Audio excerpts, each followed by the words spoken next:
Hi guys, and I'm so happy you're here with me today. Because many of my followers on Instagram and Facebook, by the way, if you don't know my pages, check down below. I have the links there. But many of my Instagram followers especially express their desires to talk a little bit more about family, about marriage, children, and everything that comes with it. That's why the latest videos were about this subject. Today I thought I'll talk about marriage when kids come in the picture. I hope it will be a helpful video, whether you're a new parent, whether you're an expecting parent, or whether you're a parent of a teenager or whatever. I hope it will be useful, encouraging, and that you'll stick around until the end. Don't forget to like and subscribe. And yeah, thank you for sticking around and coming back to my channel. So when kids come into picture, now I'm talking from a Christian perspective, of course, and we know, and the Bible tells us, and it is true, that children are a blessing, and it's 100% true. Children are a blessing. But it's also true that children come with challenges, and children are a challenge. They bring a strain to the marriage, and that's absolutely true and absolutely normal. It takes time to get used to the new format, whether it's getting used to with one child, or with two children, or with 3 or 5 or 6 or 20, whatever. It takes time to get used to every new format that you have as a family, and it's absolutely normal. It's one of the things I'm passionate about, and I always pray at a baby shower over the expecting parents that God will help them accommodate easily and fast to the new format, just because I know it takes time and it's a new format and it's normal. It's also normal that you're sleep deprived, that you're tired all the time, especially in the first few months. It's absolutely normal and perfect. And yeah, don't be scared about it. Everybody goes through that. There are a few exceptions, but those are few. I was not one of them, where the babies sleep through the nights from when they are 1 day old. That was not our case. When I think back, I feel like the first 4 months of each of my children's lives, I kind of breastfed non-stop. I could not make the difference between day and night, and that was just then. Also remember, if you're sleep deprived right now, it's just for a season. It's just for a little while. That seems a forever, but it's just for a season. It's not always going to be like that. So take courage in that. If you don't remember anything from today's video, and probably a lot of the things you're not going to remember, I want you to remember something. Don't forget that you and your husband, or you and your wife, if you're a man watching, you are a team. I'm going to talk especially now to mums, which is more normal, that when a baby comes, the mom's focuses all of her attention on the baby. All her time goes there, and it's normal.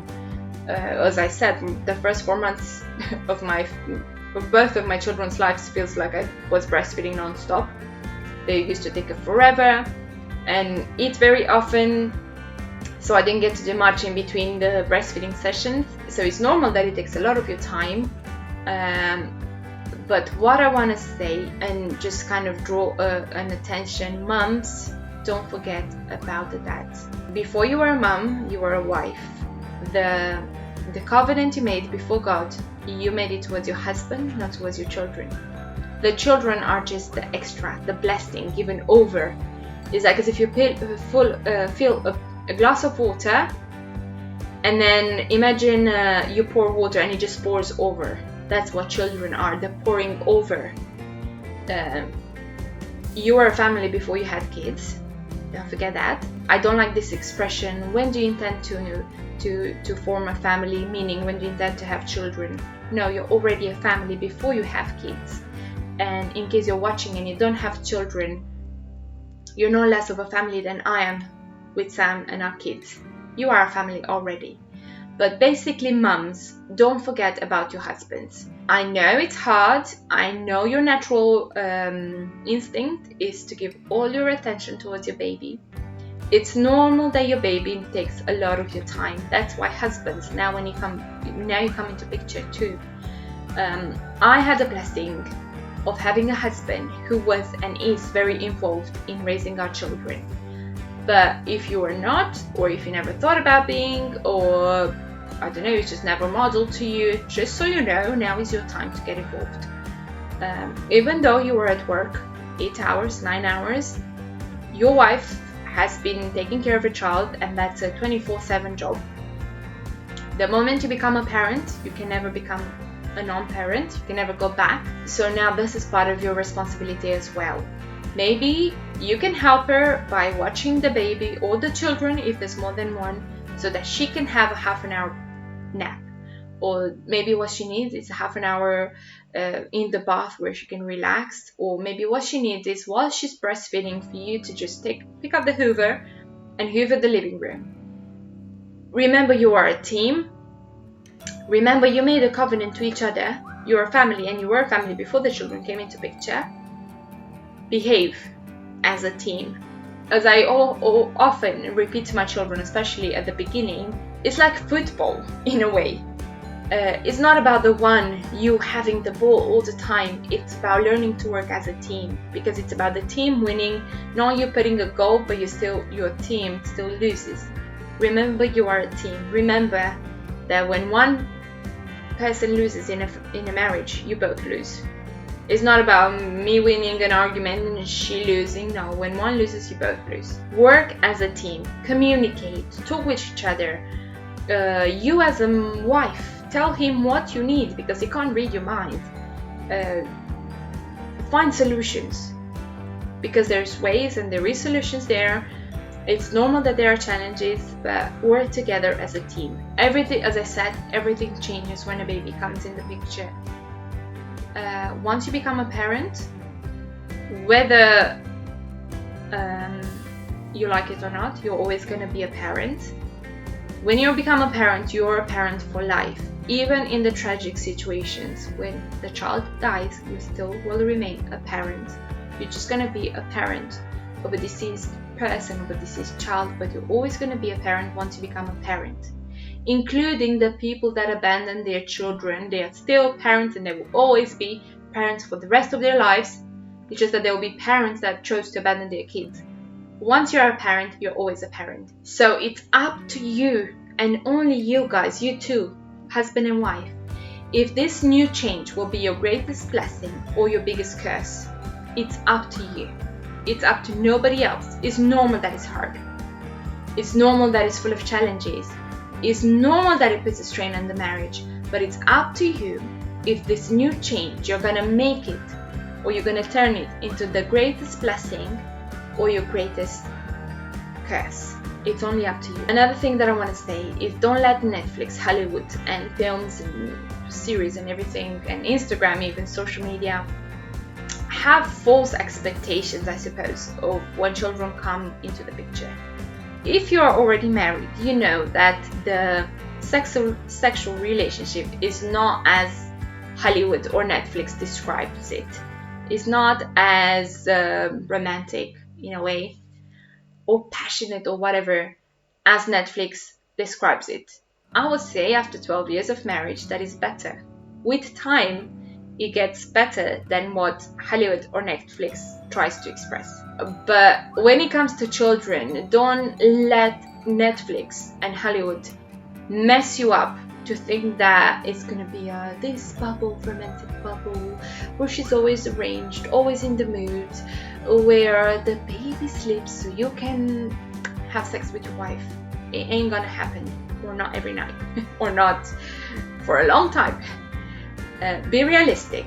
It's normal that in the first months, years maybe, depending how many kids you have, that sex will be something that is scheduled, put in your agenda. But make it a priority. Even if you have to literally write it in your agenda, that on Wednesday, I have a sex date with my wife. We'll put the kids to sleep, we leave the dishes unwashed because we only have half an hour before the baby wakes up again, and we're gonna go and be together. If it has to be that way, let it be that way. But make it a priority and work towards it, no matter how much effort it's gonna take. Sometimes it's gonna be spontaneous, but if you just let it to the spontaneity, it might bring a lot of damage to your marriage, because being sleep deprived, having almost no time for yourselves, it ain't gonna happen naturally. So work towards that. Make sex a priority even after, or especially after, the children come into the picture. And that's all I'm gonna say about sex this time. I know that there are all sorts of challenges. I know mums, I know girls that hormonally you might be all over the place. I know that probably your libido might go really down because you're just so tired, so hormonally, with all the giving birth, breastfeeding and everything that comes. There are all sorts of challenges. I understand. Through some of them I went. But find a solution. Keep the important things as important, even if it takes time. That's okay. But basically, after, it's normal, by the way, guys, but you already know that it takes time for the woman to recover after giving birth, whether it's natural birth or cesarean. But basically, after you have your doctor's appointment and your doctors give you the go on your go for it, then go for it. Make it a priority. That's all I want to say. Keep sex a priority in your marriage. As I said, remember, you are a team. There isn't about him losing or she losing and I win. No. When one of you loses, you both lose. Work as a team. Set goals. Have discussions. How you want to discipline your children. It's not going to happen naturally that you both want the same thing. You have to talk about it. You have to set common goals. You have to, just as life progresses, as children grow, we didn't think about introducing solids when I became pregnant. So it just came with time, but we did discuss about it. We set goals for our family. We talk about the culture we want to create in our family. So do that, communicate, talk with each other, set goals together, work as a team. Because naturally, you're probably going to be on different poles. You have to make an effort to come together. And I'm going to come to one question. What happens? What should you do when you're on completely different points of view when it comes to something that has to do with your marriage or your children or life in general? And here we're not talking about sin. Sin is sin, black and white. We're talking just about different ways of seeing things. For example, maybe she wants to spank the kids. He doesn't want to spank the kids, or the other way around. What do you do? What do? You compromise. I know that normally this word is seen in a very negative way, and most of the time it is. But in a marriage, compromise is absolutely necessary. And what do I mean by that? Look at the definition in the dictionary. It means that you two that are on different poles, different angles of view, completely different, completely opposite, you each make steps towards each other and find a compromise in the middle. A compromise, a middle way that you are both okay with, is not necessarily that you are the most excited or most happy about it, but find a middle solution, compromise both of you, so you can meet in the middle and find a solution and a way out of the struggle or the conflict or the whatever you find yourselves in. Compromise, in this sense, it's absolutely necessary for a marriage to work, I would say. And then I'll go to another point. Invest in your marriage. It's going to take a bit more effort, maybe after the kids come into the picture, but there's no excuse. I understand that maybe financially you can't afford to go out for a day once a week or once a month. Maybe it's just something you can do it once a year. We were in that situation when we just couldn't afford, and we could hardly go even that once a year, so I understand, but that's not an excuse. Invest in your marriage. Do fun things together, things that you both enjoy. Spend time together.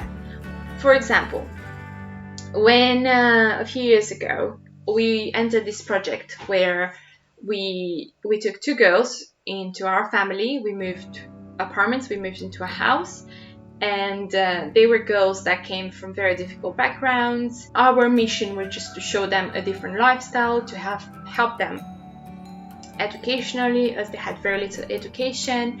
So basically, unfortunately, because of different things, the project ended after 9 months. But basically for 9 months, besides a 3-year-old or 3.5-year-old, how much Milo was, and a 1.5-year-old up to 2 and something, how much Liam was, we had another 2 teenager girls coming with all their baggage and living with us 24/7.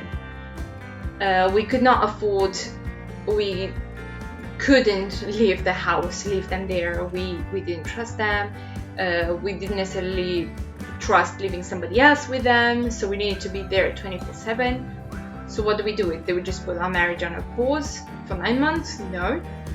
We chose to work with what we had. So for example, I remember vividly, because it was during the summertime, we had like a small space, I don't know how you call it right now, in front of the house. It was not even nicely arranged. It was just like a place where you could sit down.